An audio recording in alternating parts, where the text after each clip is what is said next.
Hello, this is JoyNews Desk live from our studios here at Kokumlemle in Accra. My name is Darryl Kwao. Over the next 60 minutes, we'll look at the latest Global Info Analytics opinion poll. We have stories on the challenges in the education sector, and we'll take you back to the state burial service of the late statesman, E.T. Mensah. We are your home of independent, fearless, and credible journalism. Stay with us.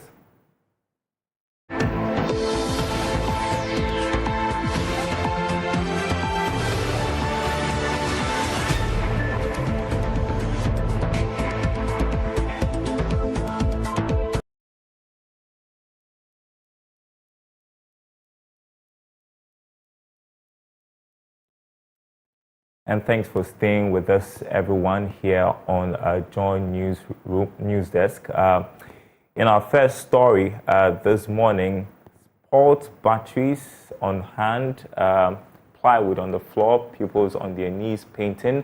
That was a sight that greeted our news team at Noko MA Basic School in the Eastern Region. Beginning season 3 of our Schools of Shame series, we tell you the story of Eunice Esiedue Japong, who was transferred to teach in a non-existent school in Noko. This is also a piece about how vehicular knockdowns have for years forced parents in Noko to prevent their children from going to school. A story by Emmanuel Jivenu and Sarah Abla D'Souza. In the heart of the Eastern Region lies Sanoka, a colorful farming community that holds a tale of determination, resilience, and a hunger for education.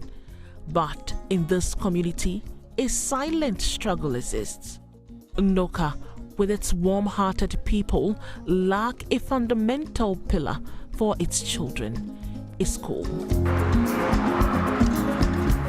For years, children trekked several kilometers to distant communities to access education. But in their quest to quench their thirst for knowledge, they get knocked down by speeding vehicles. As a result, many parents stop their children from going to school. Sometimes me I had a school obi wo ho to me say chio no gina kwan nim na car no so gina wo say chen me ma me yi no ende bebre aha kwan de aye ma school for na bebre na se akromo si obi wo kwan so car na bo no nkola mpanyifo ye ha car bo wa unya wutin didim coded flat can say aye yan mpanyifo kra car bo yen ebi wo boniti na atetew aban so bema yen bidia yesren yen pese mo friend betwa kwan ni makobiem. Meet Eunice Esiedue Japong, a trained teacher. In May 2023, she requested to be transferred to teach in the Eastern Region. That was the only way to be close to home and take care of her aged parents. Eunice was excited when her request was approved, and she had been transferred to Unoka MA Basic School. Her excitement soon fades when she discovered Unoka Basic School does not exist. I seek for assurance in Sawoma Dweji Municipal, and I was given Noka Primary School. So it was Noka MA Primary School. That was what was on the letter. So I proceeded and I had the release. So this academic year, that is 2023-2024 academic year, that was when I was released. So right after I had to bring my document to the municipal. So when I got there, I had to pass by the school to see where the school is located and how the place is. But when I came, when I met the town folks, I asked, I'm coming to Noka, and they told me the school is not yet completed. So when they told me that, I was surprised. Now we are not schooling in the school building. It's somebody's chapel that the president has offered us that we should be here until the room is completed. This is the school Eunice has been posted to teach. an uncompleted 6-unit classroom block, a Get Fund emergency project. Sometimes when I sit and think about it, I wonder, because if there is no school, so why do you then post me? But sometimes I just conclude that it's the will of God. Maybe God knows why He sent me here. Because of the kids, maybe He knew I have to come around and start, so the rest will help me. So I'm just holding on to that. Sit, stand, hands up. About 6 other teachers posted to Noka Basic School didn't return to the community after their first visit, but Eunice Esiedua was determined to rise above the difficulties and make an impact in the lives of these young ones. Let the mission begin, knocking on one door to the other and inspiring dreams.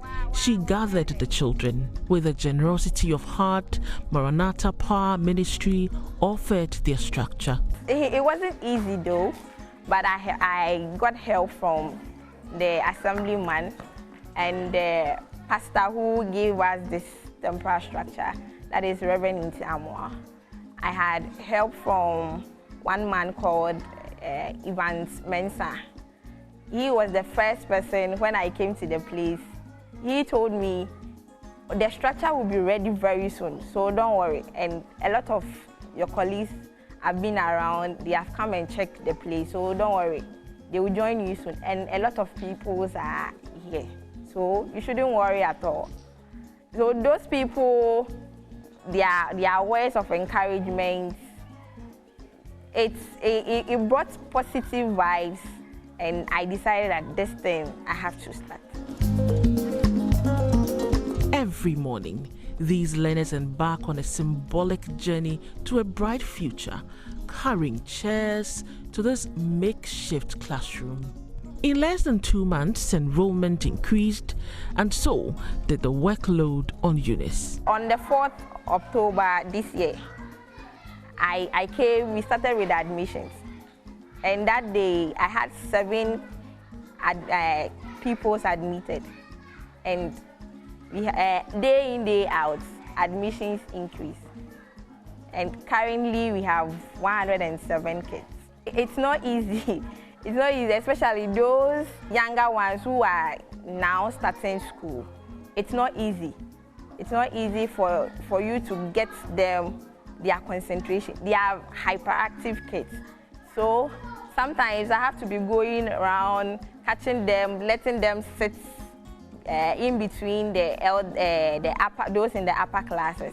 Sometimes if I see they are disturbing, I just have to let them sit beside the upper class people so that they can monitor them whilst I teach, so it won't distract the class.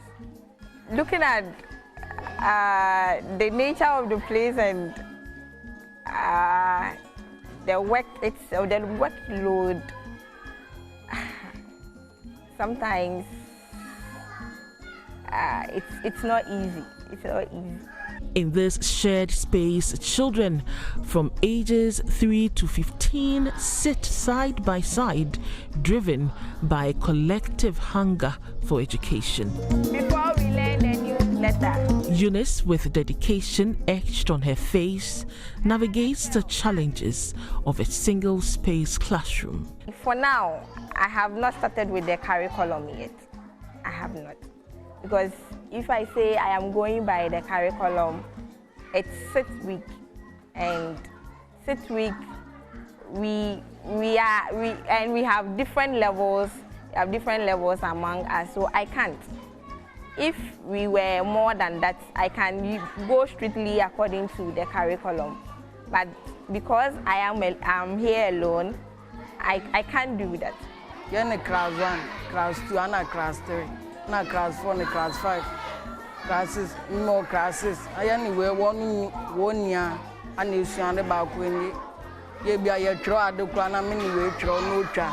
Not the strum, you could feel not this rancy. Yannick KD Funa, you see.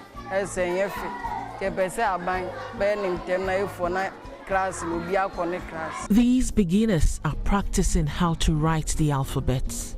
With their bare hands, they write the letters in the sand. This may appear unconventional, but their facilitator believes this helps to awaken the learners' imaginative minds. We kids, we have some kind of imagination.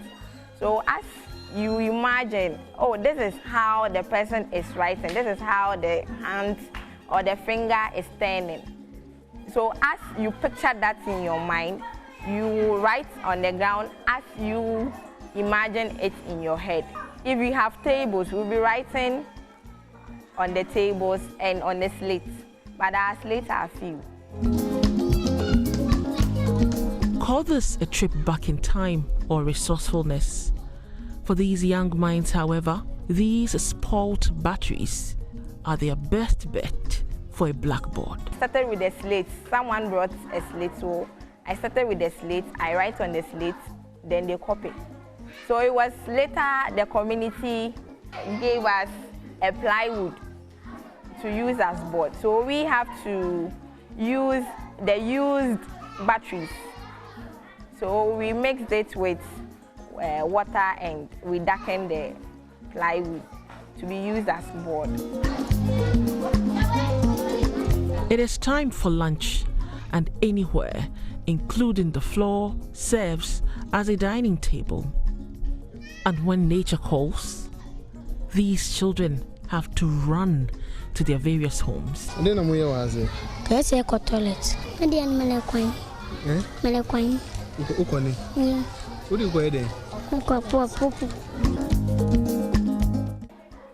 quite remember one of the learners. She was crying. She wanted to poop. So I had to tell the senior sister and sending her there. When I realized, they just got a rubber bag and they just let her ease herself and they tied it and went to put it in. I say, in Kunyamia, Fafiti, Chiroton, near the Abasi, your bread, your brown, so now foot through every year. Una toka na futu bia. Insu to cry bit me ahye. Nti aso aban so ombo yendan na suma yentu. Ke pese aban be ne ntem na efo na class no bi akone class. They have potentials. Was being with them, I have seen some like to draw. Some also they are creative. And others also academically they are good. So I am hoping if the building is ready, we get enough teachers, we get learning materials, teaching materials. Definitely they will realize their potential and they will get far. I'm a bomb man, and Papa, no more on my gun. I'm a son.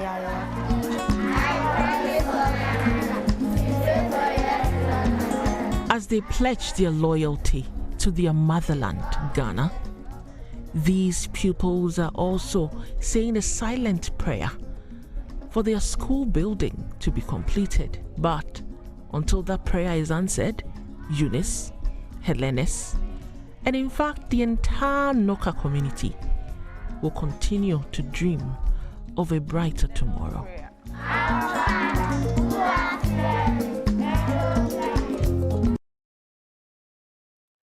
Well, from education to politics, in the most recent 2023 year-end opinion poll conducted by Global Info Analytics, John Dramani Mahama, the opposition National Democratic Congress's flag bearer, has surged ahead of the governing New Patriotic Party's candidate, Vice President Dr. Mahmoud Bawumia, in a race for Ghana's presidency in 2025.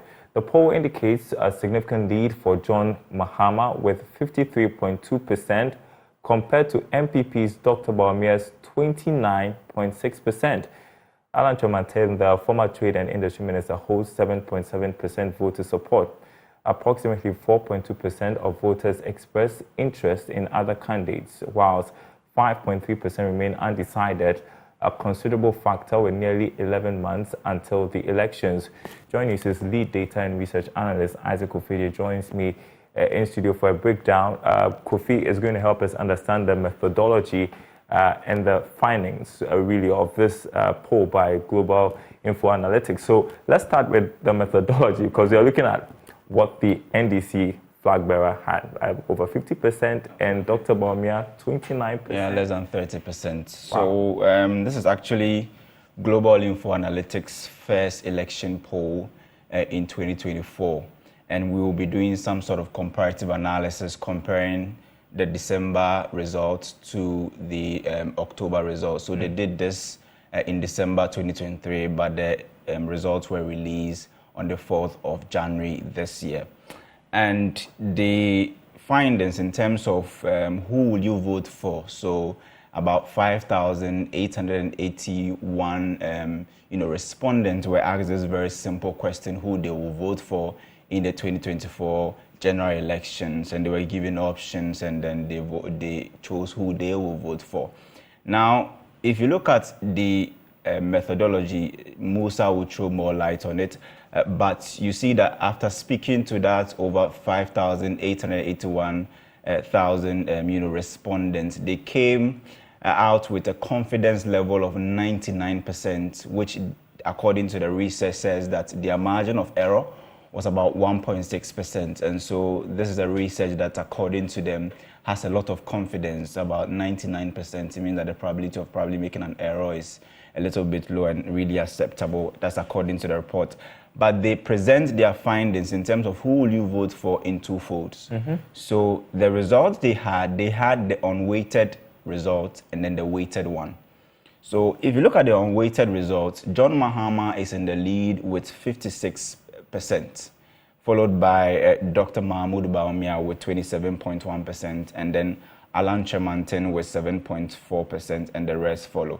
Now, the weighted results, that is when probably they've done some sort of, averaging and taking certain things out to make the findings more realistic.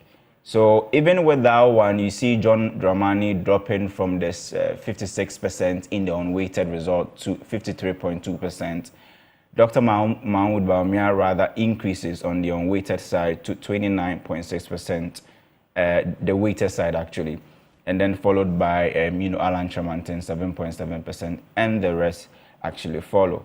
But interestingly, if you compare the October figures to December figures, you see that John Dramani Mahama increases from 48.3% in October 2023 to 53.2% in December 2023. So in less than, let's say, maybe 2 months, he's when the same, when respondents were asked the same question, about 53% says that, they'll vote for John Dramani Mahama in the 2024 election. Dr. Mahmoud Bawumia also increases from 28% in October to 29.9% in December. And then we have Alan Chemantin dropping from 11.3% to 7.7%, another candidate. Interestingly, we still have significant portion of the respondents who took part in this survey or poll saying that they are undecided, about 5.4%. Which is relatively the same in both, October and November. Now, they were also asked very interesting questions, and maybe because we were talking about education, seeing Able's fantastic reports, if, respondents were asked, who do you think can fix the Ghana's education? And you have about 54% of the respondents saying that they believe John Dramani Mahama can fix Ghana's education problems, and Dr. Mahmoud Bawumia can, about 26% said they believe Dr. Mahmoud Bawumia can do so. 13% say they believe another person or someone else, and then 7% says, they believe Alan Chemantin can also do that. Now, they were also asked job creation. Mahama was around the same percentage, 53, right, followed by Dr. Mahmoud Bawumia, 26, someone else, 13, Alan Chemantin, around 9%. Great. We'll look at other interesting, dynamics. Yeah, thank you so much. You've done a good work breaking that down for us. Joining us on Zoom is Musa Dankwa, who is poster with Global Info Analytics. good morning to you. Thanks for joining us. So, I mean, Kofi has been doing a great job breaking down the polls as you conducted.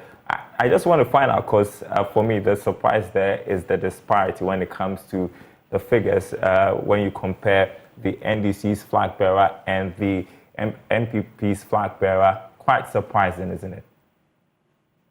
Good morning for having me. I don't think this is a surprise because people have ignored the earlier polling indicators that would have been telling us what we might do when we get to who we want to vote for. If you go to the very first question, we asked voters, do you believe Ghana is headed in the right direction or wrong direction? In that question, 68% said Ghana was headed in the wrong direction or is headed in the wrong direction. 22% said right direction, and 10% said they have no opinion. Then we came to another question, which was trying to seek their view about their own standard of living in the past 12 months. And on that question, 54% of voters said that in the last 12 months, their living standards has gotten worse. When they go to the polls, it is the view or their view about where we are heading as a country and how they've been feeling in their pocket and stomachs that will decide. So for us, this wasn't surprising. Well, I mean, it's the beginning of the year. We have a long way to go before the December 2024 elections, and people would change their minds along the way. But then there's also a group of people who are polarized when it comes to their choices and decision making. How do you anticipate that to change along the way? No, if you look at the polling numbers that we have currently, and for those who said someone else, I expect some of these numbers will split between the leading three candidates eventually. But then if you look at those who are undecided, it is 5.3%. And normally, when these guys are deciding lately, they don't decide in a very dramatic way. They follow the crowd. So in terms of what could change, the secret lies in the question we asked them earlier or later on, that we asked them whether they are likely to change their mind between when we spoke to them and the election 2024. 67% of the respondents said that they are unlikely to change their mind. 16% said they are likely to change their mind. And 17% said they were neutral. So technically speaking, only 33% of voters said they could change their mind. And that is really a window that these MPP and the NDC have in terms of their campaign impacts. All right, and I just also want to point out that this is presenting an easy win for the NDC. I mean, because I've heard talk of people say, well, this election could enter into a second round because of how close it is and because of the Alan Tremantin factor. Do you anticipate that to also happen based on the inquiries you've made? I mean, if you look at the numbers we have, this doesn't suggest a runoff race. It is not runoff race because Alan Tremantin could be the one that may send the race into runoff.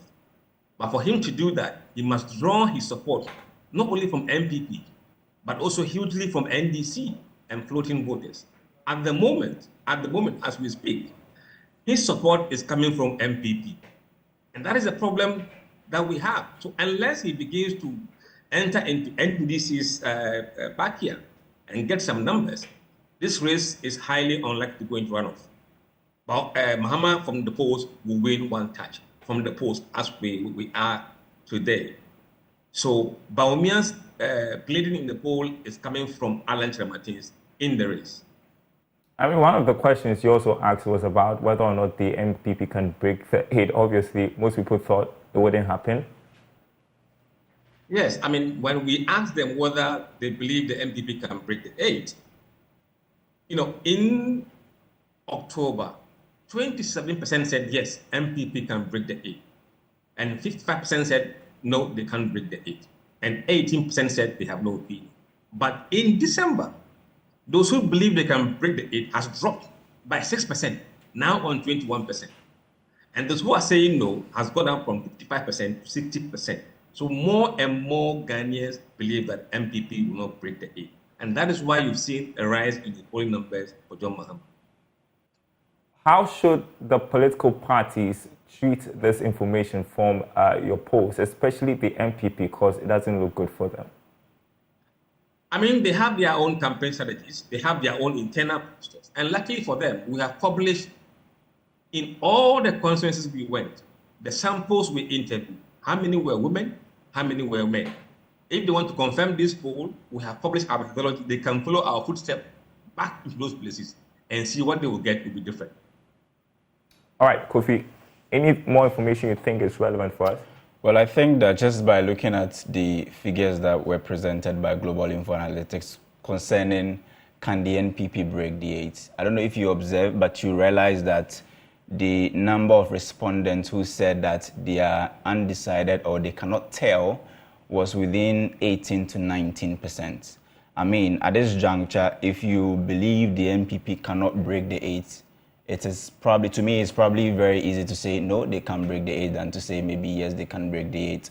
And so if you look at that 18 to 19% figure who said they are undecided, it can actually tell you Dr. Mahmoud Bawumia's true, average score in the 2024 elections, which I believe that if you do some sort of, averaging and then, seasonalizing the data a bit, you can tell he is likely to get not less than 40% probably in the 2024 election. Because you have, he being a vice president, people tagging him with so many things.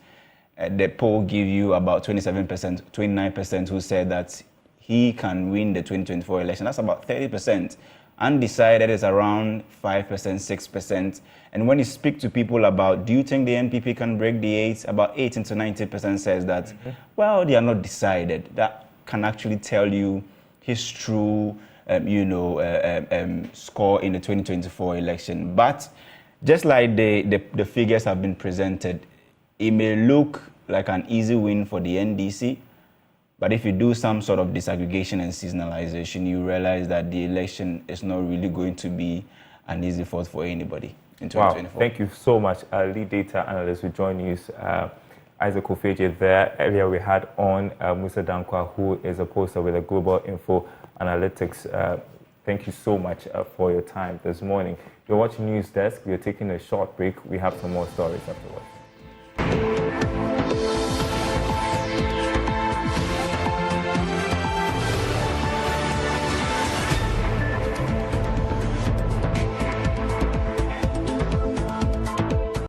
Welcome back to the news. Motorists and pedestrians who use the airport junction near the National Service Secretariat in the national capital Accra are appealing to the Roads Ministry and relevant institutions to immediately remove hedges and billboards lined up at the edges of the road, making it difficult for them to see oncoming vehicles, serving as a recipe for disaster. Hannah Dame visited the area and reports.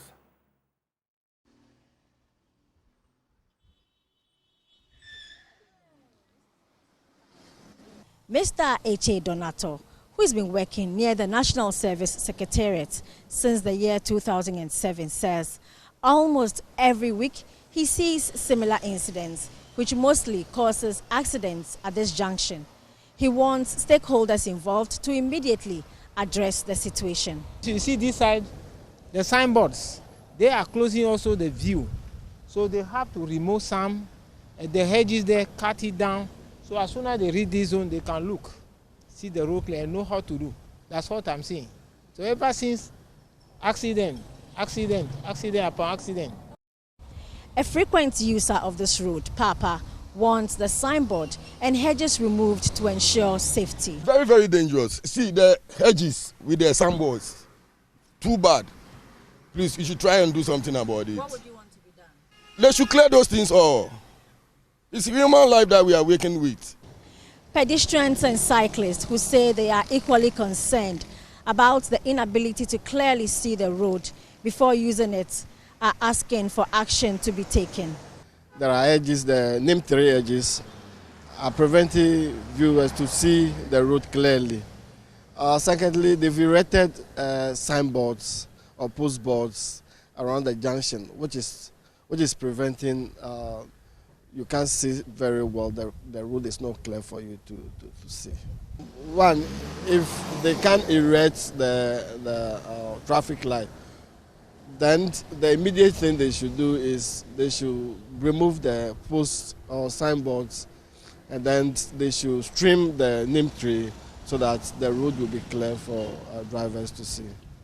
Road safety advocate Obaya Kunedu, though acknowledges the danger posed by the hedges and billboard, cautions motorists to be cautious when approaching this junction.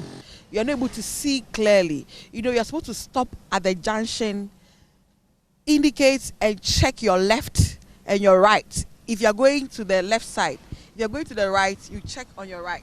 But if you're going to the left, the hedges are blocking your view. So motorists are tempted to go into the middle of the road, which is not safe at all. And as a road safety person, as an instructor, I would urge the authorities that they make sure that these hedges are cut. I'll also add to it that motorists, yes, we know the hedges are there, but let us be patient and be sure that we have seen the road clearly before we can go. From the airport residential area near the National Service Secretariat, I am Hannah Odame for JoyNews. While still on road safety issues, a comprehensive person-to-person approach has been adopted in educating drivers and passengers as part of the annual road safety campaign by Love FM and Inshira FM in Kumasi. In the effort to reduce the speed of road accidents, motorists at the Ejuso Progressive Transport Owners Association and King Jesus lorry stations were the latest targets in the road safety campaign. Here's a report by Clinton Yabwa.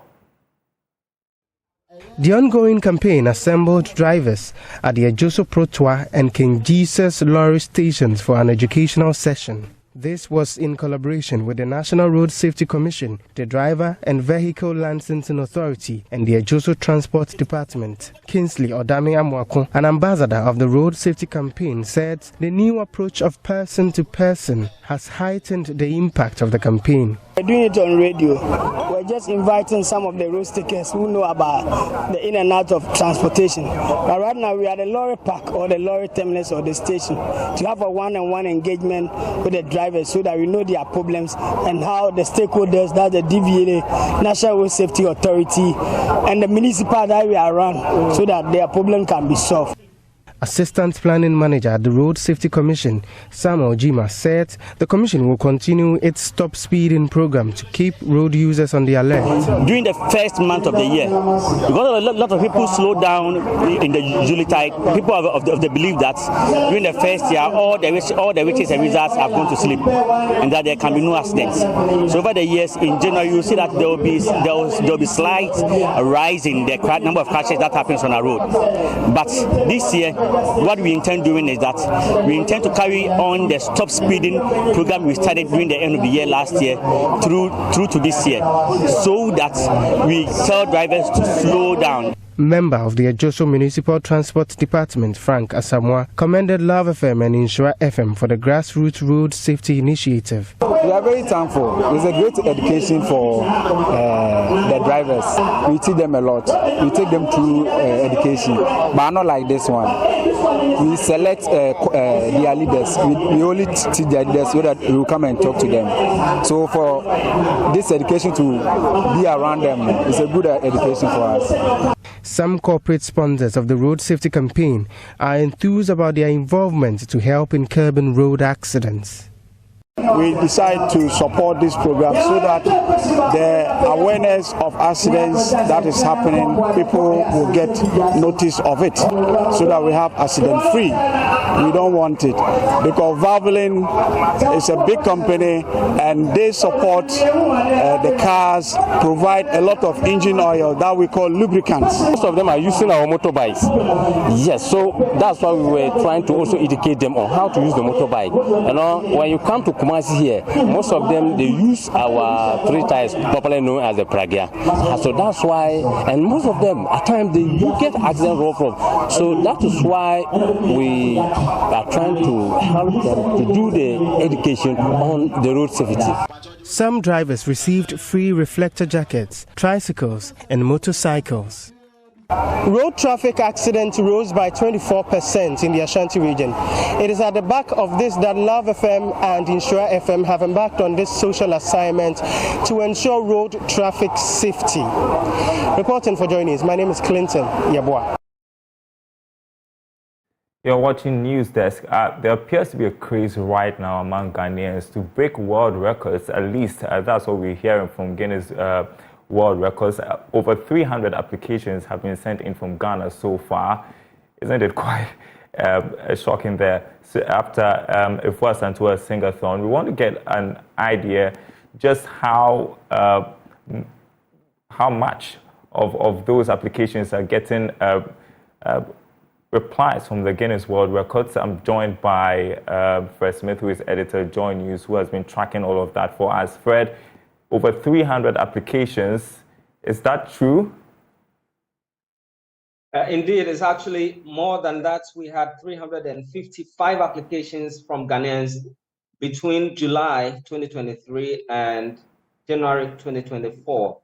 And the organizers, the Guinness World Records Limited, is saying that in December alone, they received 251 applications from Ghanaians to break or set one record or the other. And as you can see on social media, everybody is talking about a sing-a-thon, cook-a-thon, chat-a-thon, speech-a-thon, whatever thon that they want to talk about. That's what the records company is confirming so far. In January, the first 4 days of January alone, they're saying that they've received 80 applications, just 4 days, 80 applications, on average 20 a day. Yeah, I mean, right now it appears to be a competition between Ghana and Nigeria. I mean, who can break the records? What do you know about Nigeria as well? Well, you may think that what Ghanaians are doing is a lot, but it's actually very small if you compare to what is happening in Nigeria. Nigerians have so far in 2023 sent in 2,335 applications to attempt one record or the other. That drops Ghana's 355 applications between July and December and January. And I don't know if you can help us. I mean, what generally is the process when you apply? What is the criteria for selecting who is able to break a world record? I mean, how convincing should you be? Yeah, so the criteria is different for different areas. For instance, if you want to break a sports record, you may not need to apply at all. So when Rooney currently holds the record for the youngest person to score more goals with one football club, which is Manchester United, he didn't have to apply for that. It was observed. But if you want to do something like a sing-a-thon, cook-a-thon, and the speech-a-thons, you'd have to apply that you're going to stage this. You would find if there's a record holder already, how many minutes did they do? And then you state that you're going to do maybe 5 hours more than the record holder did. And if you're able to clock that, then the award team will sit and decide whether, and find out whether you actually complied with the rules. So in the case of the sing-a-thon that we had recently, Efua Sentua Ejodum, she was supposed to sing continuously and she did not have to repeat a song within 4 hours. She did not have to pause for more than 30 seconds and so on and so forth. If she complied with all these rules, then once she's been able to go beyond the previous record holder, then she'll be able to get the record and her name will be in the records book. But indeed, in spite of all these numbers that the records company is saying they've received from Ghana, they are saying that the success rates for the records is just about 5%. And so it doesn't mean that all of these will go through to become records. Just a quick one. How many of these applications are getting recognition, are getting the green light to go ahead? And what's the motivation really? Is there a prize money or something? Well, The Guinness World Records will not award you for what you've achieved, but it will expose you to the whole world, and through that you gain something. And as I mentioned, the 355 persons who have applied between July 2023 and January 2024, we are not clear yet whether all of them will be granted the permission to go ahead and attempt the records so far, but at least they have received these applications. And as you can see on social media, everybody trying to break one record or the other. First Smith, how about a newsathon? A newsathon? That's for you. Continue. Thank you very much, First Smith, JoyNews editor there. Now, in just a matter of hours, the 90s Jam is going to kickstart here in Accra. It's a Joy FM program put together to celebrate music all the way back to the 90s. Is taking place at Accra, and my colleague Maxwell Agbagba has been gauging the mood there ahead of tonight's party. Accra's beautiful skyline. And this is the view you get when standing here at the rooftop of the City Galleria Mall. A lot of landmarks, you know, to see. Just in the shot some minutes ago, you saw the Villaggio building. When you're here, you can see the entire skyline, actually the beautiful skyline, you know, of the capital, Accra. It's very breezy here, and so you can imagine what it's going to be like when you have some 90s music, you know, playing in the background, and you have DJ Black, and you have Andy Dusty, you have Nia Itego and the rest of the crew, you know, on the stage, playing you all the best 90s, you know, music that you could ever, you know, think of. It is a very big space, very, very big. I'm told that it can accommodate about 1,000 people. So yes, you don't have to worry about, you know, getting access to this place. The car park is also very, very spacious to accommodate all, you know, your vehicles, all your cars, you know, here. What you can see right now is a team from the Multimedia Group Limited, our colleagues getting ready. The stage is not really yet set, but you can see that is the stage, and then they getting the lights and everything in place. I have with me here Kelvin Phillips Bands. He is the manager for City Galleria. He's going to tell us more about the rooftop, about this place. This is more or less like the biggest rooftop I've seen here in the capital, Accra. Definitely, definitely. You can see for yourself. I mean, take a look at the view. Yeah. We have the signature right behind us. Actually, we are located right behind Accra Mall. Yeah. Yes, so when you're coming from, for instance, La Paz towards the mall, just get to the roundabout, and then when you are turning right in front of the mall, don't get to the motorway. Don't get to the motorway. It's a bit tricky. But very tricky, and I think we have to mention that. Yeah, don't get to the motorway. There is a curve right in front. That is for those coming from La Paz, Achimota, and its environs. Yeah. Exactly. Medina too? Medina as well. So when they come, they go around it, come and pass right in front of the mall. And just go around it, you'll find City Galleria Mall. We are strategically if located. you think you're going to get lost, you can also just make your way to, what do you call it, Accra Mall? Accra Mall. And then just walk. Just walk right behind right behind Accra Mall. Just walk behind Accra Mall, and then you find City Galleria. Large space for you. We are happy to host you. About 1,000 people we are expecting tonight. Big car space. And then we are ready for you tonight. We're going to have a big party today. Yeah, big party tonight. Can you take us around? Let's see how you know how spacious the space is. The space here, the stage right here, and then you can see for yourself. It's just quite a big place. So we have this is VIP. It is for VIP only. Okay, so let me show you how the VIP looks like. Okay. So we're still getting the place right. So maybe we can just stand outside and then see what is happening right now. So a big VIP space, and the rest of the spaces are for the party people. Yeah. I'm suspecting the VIP people will just tripping and come and see what is happening here. Yeah. So I'm so excited. Yeah. This is my second time I'm going to join you. The first time I came to the other place that you were. Okay. So this is the big party, the biggest party of the year. Yeah. And we're coming to the biggest party ground in the whole of the capital, Accra, City Galleria. So all of these. So this space is all part of. It's all part of the rooftop. It goes all the way to that stretch over there. Wow. Like all the way. I think this is the most spacious place you are going to get today. Yeah. And today is going to be beautiful. So we are inviting everybody to come through, come and see what we have here. Yeah. And then we take it from there. And of course, preparations are underway. I see a lot of cleaning going on.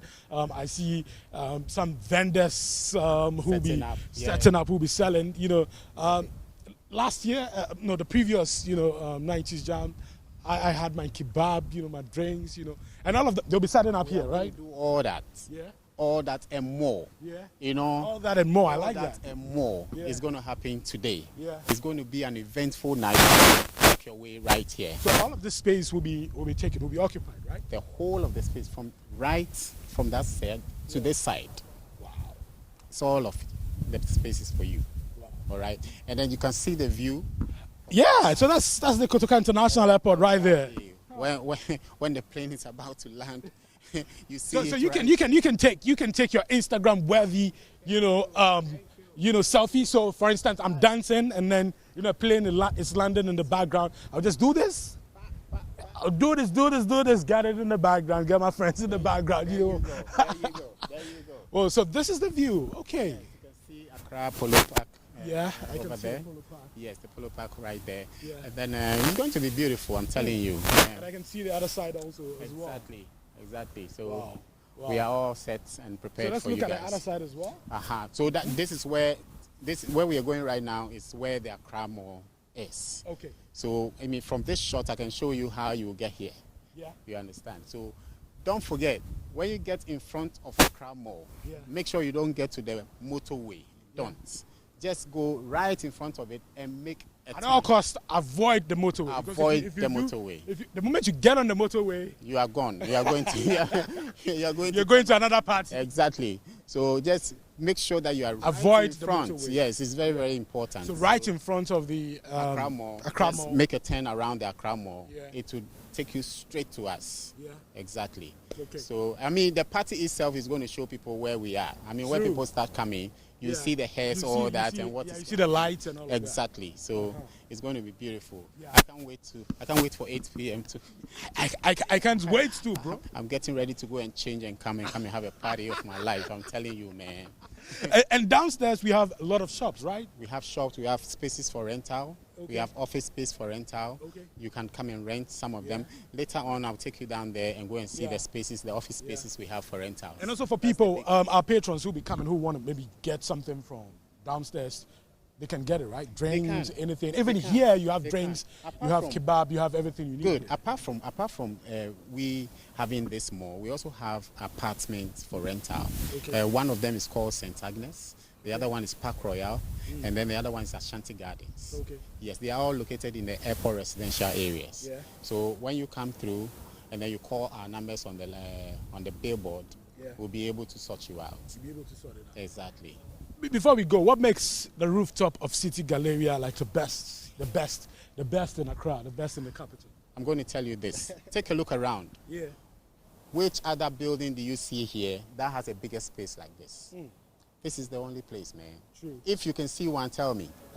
You can't. So this is it. That is the best space for Joy FM 90s Jam. Yeah. Yeah, I'm telling you. So you had it from the manager himself, Kelvin Phillips Bands, taking us around to see the place. Like I mentioned earlier, if you hear, you see the beautiful skyline of Accra, the entire beautiful skyline of Accra. All the major landmarks you have in the capital, Accra, you see that right here from City Galleria. And like I mentioned earlier, this is where we're going to have the party. The main stage is going to be there, but of course there'll be people all around. And you have speakers all around you. So everywhere you find yourself, you're going to hear, the right decibels, of sound that will be coming out from our line array speakers here at City Galleria, very close to the Accra Mall. We gave you all the directions, but if you think you're going to miss it, just come to the Accra Mall, cross the street, and then you're at City Galleria. Yes, the rooftop of City Galleria Mall. Now, if you've not bought your ticket yet, all right, Maxwell, we're live for us at City Galleria Mall, where the 90s Jam will be taking place tonight at 8. We want to take you next to the state burial of statesman E.T. Mensah, and over here in Accra, the funeral service underway there, as you can see in your shot. Enoch Mensah, commonly known as E.T. Mensah, was a Ghanaian politician. He was a member of parliament for Ningo Pram from January 7 to 1997 to January 7, 2017. He held ministerial offices in the presidential administrations of Jerry John Rawlings from 1993 to 2001 and Jonathan Mills from 2010 to 2012. Let's listen in. Honorable E.T. Mensah, over 10 years ago, as a servant of the state and as a very active member of the Methodist Church Ghana. I also had the privilege to give the charge when he graduated with a master's degree in pastoral studies. He candidated as an evangelist, and on completion of the prescribed studies, I had the privilege as the presiding bishop then to commission him as an evangelist of the Methodist Church Ghana. His interest in evangelism endeared him to the youth of the church who were deeply committed to evangelism. His eloquence and ability to expose the word of God, coupled with his knowledge of our traditions and his deep sense of appreciation of our church's constitution and standing orders, were very impressive. He served the church diligently as a leader and a conference member and as an evangelist.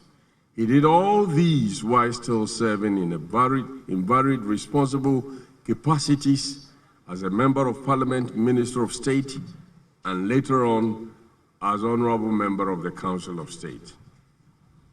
In conversation with E.T., it became clear to me that the late E.T. Mensah held the view that human beings owe their being in this world to the calling of God. To him, every Christian has God's calling on him or her. Our vocation from God is to know ourselves as people who are called to be saints, not in the sense of having superior moral or mystical capabilities over others, but as people called to serve in varied sacred and secular capacities.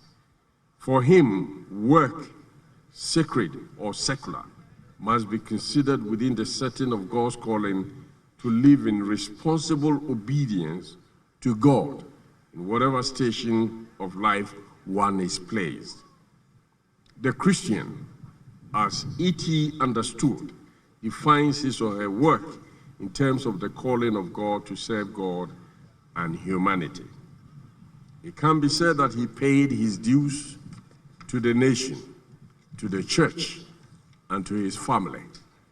Above all, he did not behave like the fool who said in his heart, "There is no God," and so lived without any consideration of God.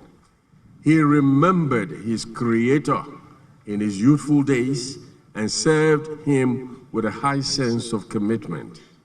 He was ever conscious of the transient nature of life here on earth and worked hard when he had the opportunity. He knew that one day he would experience... A state burial for the late E.T. Mensah underway in Accra. He was married with 7 children. He died in South Africa on the 1st of October 2023, aged 77. And that's how we end News Desk. There's more news on our website, myjoyonline.com. My name is Darryl Kwao. Thanks for watching.